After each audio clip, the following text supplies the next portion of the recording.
আল্লাহর নবীর 1 নাম্বার সাহাবী ছিলেন কে? হযরতে আবু বকর সিদ্দিক।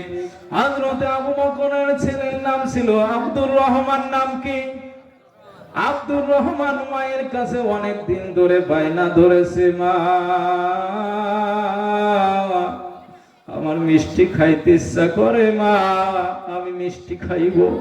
আব্দুর রহমানের মা বলে, ছেলে রে, আমার কলিজার টুকরা বাবা, তোমার বাবা এমন সংসার করে, আমি তোমার বাবার সংসার থেকে একটা টাকা নিজে তোমাকে যে মিষ্টি কিনে দেব, সেই সম্পদ আমি পাই না।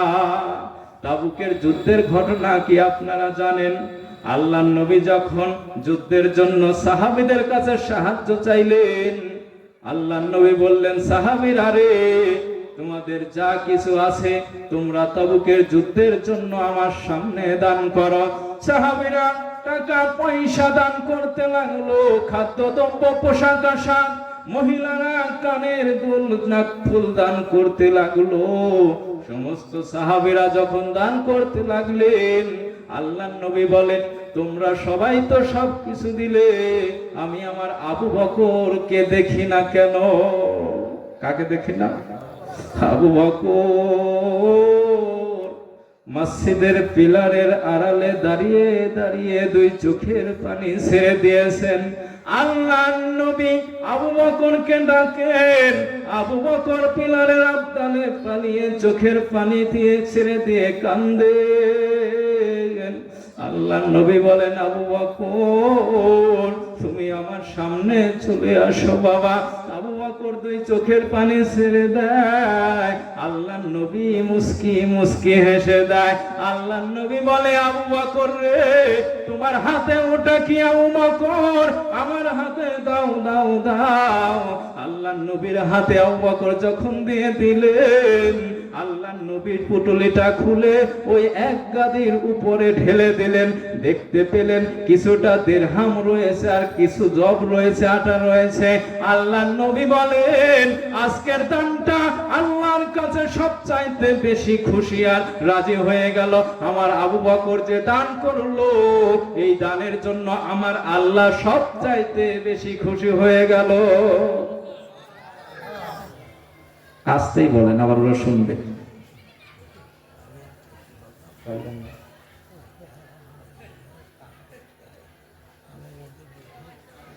আমার আবু বকরের দানটা আজকে সবার চাইতে বেশি হয়ে গেল।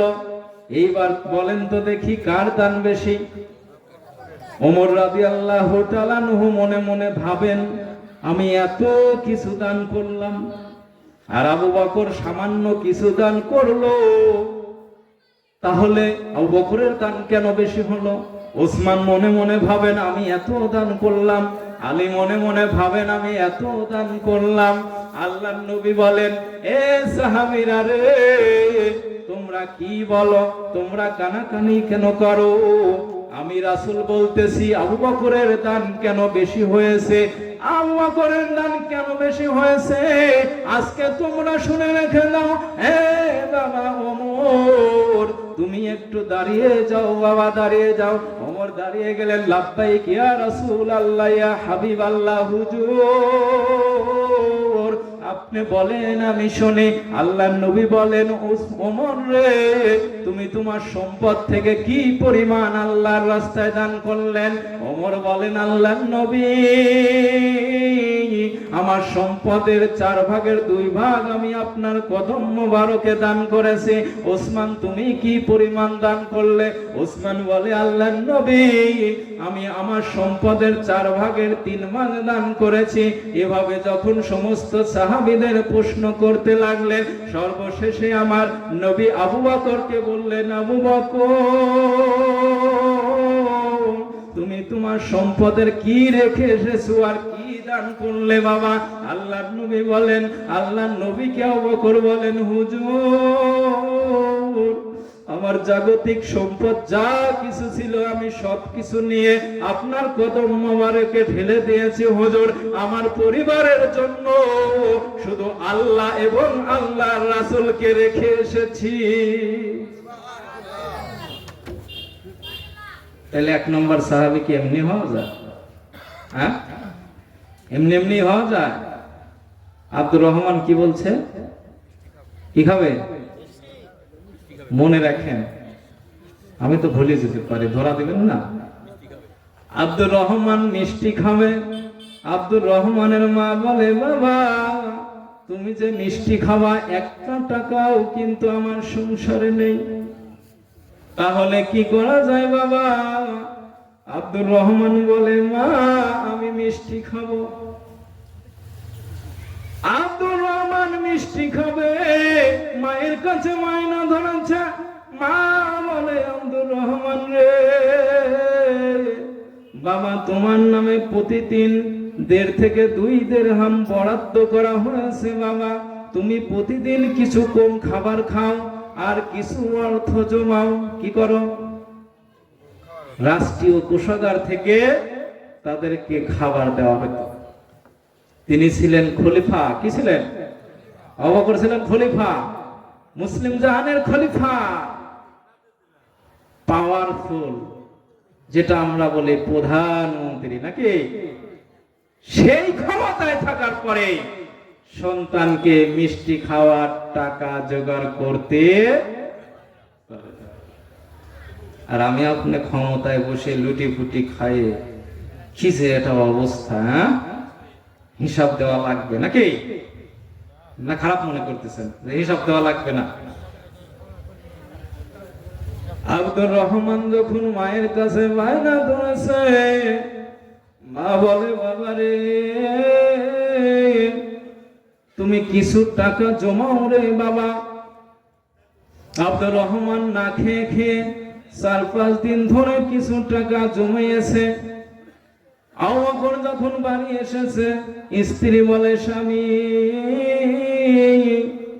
এই নাও কিছু টাকা, তোমার সন্তানকে মিষ্টি খাওয়াই আনিয়ে আসো। আল্লাহর নবীর সাহাবী, কাল দেখলে যেমন মানুষ ভয় করে, আল্লাহর নবীর সাহাবীর টাকা দেখে তেমন ভয় পেয়ে গেলেন। পানের স্ত্রী রে তুমি এই টাকাটা কোথায় পেলে? আমি তো আবু বকর আমার পকেটে কোনোখানে কোনো জায়গায় কোনো টাকা রাখি না, তাহলে তুমি এই টাকা কোথায় পেলে বিবি? আবু বকরের স্ত্রী বলে, পানের স্বামী এই টাকাটা আমি আপনার সংসার থেকে চুরি করি নাই, কারো কাছ থেকে চুরি করি নাই। আপনার সন্তান মিষ্টি খাবার চায়, এই জন্য ওকে প্রতিদিন কিছু কম খাবার দিয়ে দিয়ে এই টাকাগুলো আমি জমিয়েছি। সুবহানাল্লাহ। আবু বকর বলে, বাবা রে চলো আমার সঙ্গে, চলো তোমাকে মিষ্টি খাওয়াইয়া নিয়ে আসি। ছেলে খুশি না বেজার? ছেলে আমার খুশি হয়ে যায়। আবু বকর সন্তানকে ধরে রাষ্ট্রীয় কোষাগারের যারা দায়িত্ব রয়েছে তাদের সামনে নিয়ে বলে, এই মন্ত্রী শিষ্যরা যারা রয়েছে এদিকে আসো, আমার সন্তানের জন্য প্রতিদিন 2টা দিরহাম বরাদ্দ ছিল, আমার সন্তান 1টা দিরহাম খেয়ে বেঁচে থাকে, এখন থেকে আমার সন্তানকে আর 2টা দিরহাম দিবা না। এই হচ্ছে বাবা। আব্দুর রহমান বলে, বাবা আমি মিষ্টি খাবো বাবা। বাবা বলে, রহমান রে তুই কম খেয়ে খেয়ে যখন বেঁচে আছিস, এখন থেকে যতদিন বেঁচে থাকবি বাবা আর পেট ভরে খাস না বাবা। এখন থেকে তুই শুধু 1টা দিরহাম খেয়ে থাক, তোর জন্য আমার আল্লাহ জান্নাত দান করে দিবে। এই সন্তান আর আমাদের সন্তান এক। হ্যাঁ, রাষ্ট্রীয় ক্ষমতায় আছে, সন্তান কম খেয়ে খেয়ে মিষ্টি খাওয়ার জন্য আপনার টাকা বাঁচিয়েছে, আর বাবা কি করলো? মিষ্টি না দিয়ে টাকাগুলো রাষ্ট্রীয় কোষাগারে জমা দিয়ে দিলেন। সুবহানাল্লাহ। আব্দুর রহমান কান্দে, বাবা আমি তো মিষ্টি খাবো, এই জন্য তো আমি কম খেয়েছি। বাবা বলে, শোনা রে, তুমি যখন কয়েকদিন কম খেয়ে খেয়ে বেঁচে আছো, তাহলে তুমি আজ থেকে কমই খাও, খেয়ে যেহেতু বেঁচে আছো, আজকে থেকে তুমি কম খাও। এই কম খাওয়ার কারণে আল্লাহ তোমাকে জান্নাত দান করবেন। সুবহানাল্লাহ। এই বেটা, এই সন্তান আমাকে, আবু বকরের মতন সন্তান আমার আপনার বানানো দরকার কি না বলেন?